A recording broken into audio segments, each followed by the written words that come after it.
Good morning, children.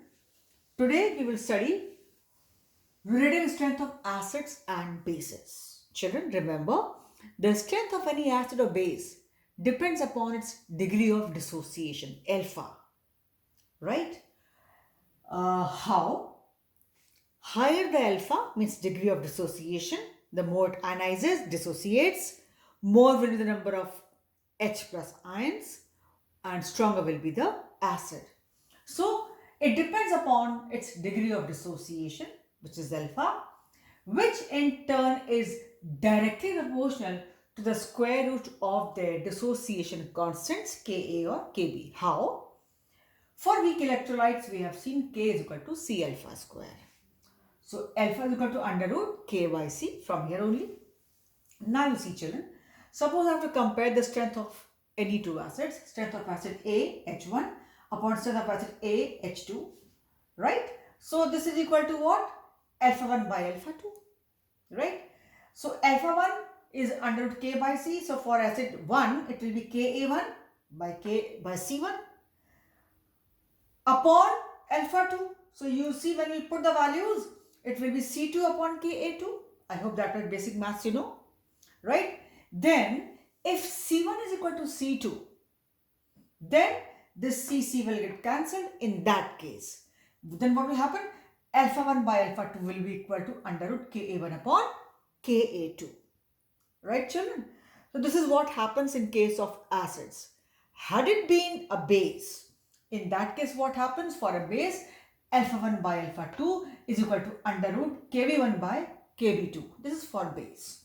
So actually I gave a formula directly here because we most commonly use this formula. Reason being, they often give us the same concentrations. So most likely we use this formula. And this is used when we have C1 is equal to C2. Concentration of A is equal to concentration of B. And if they are not same, then it goes this way.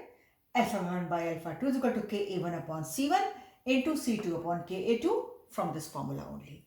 Right? Alpha 1 by alpha 2. But normally what happens, you will find that C1 is equal to C2. So normally we use this formula. But otherwise, the strength of acid Ha1 upon Ha2 is equal to alpha 1 by alpha 2 is equal to, from here, I have put the values K by C, right? This is only when, this formula if C1 is equal to C2. So even if we have this formula and we are given that C1 is equal to C2, then alpha 1 by alpha 2 will be CC gets cancelled under root Ka1 by Ka2. And for a base, this is for acid, for a base, on the very same lines, it will be under root Kb1 by Kb2, right?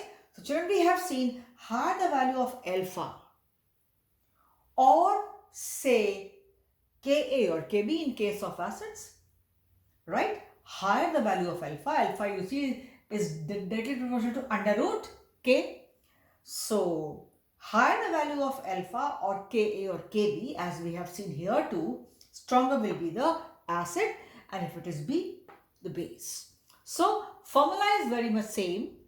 On the very same lines, higher the value of alpha or Ka, stronger will be the acid, or higher the value of alpha and Kb, stronger will be the base. So formula is very simple.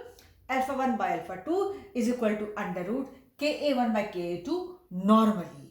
You will not be using this formula. Generally, you will be using this formula. Alpha 1 by alpha 2 is equal to under root Ka1 by Ka2. Right? Because in these formulas, you will find C1 is equal to C2. If at all by chance 1% it is not same, then from here, use this concept and use this formula. This is for acid, this is for base. I hope very simple thing, but should be clear to you.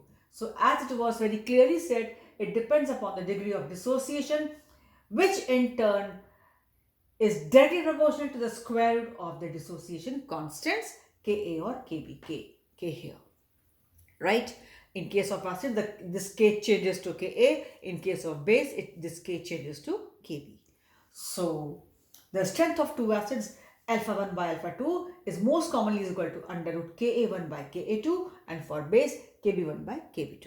So for this video, we stop here. So out of these four values, 1, 2, 3, 4, or say 1, 2, 3, 4, they will give you any three values and fourth you'll be asked to calculate. So numericals we will see gradually later on together. Right now you first collect your all the notes and keep the formulas in your mind so that when you do the numericals you use them properly. Okay, so for this video we stop here.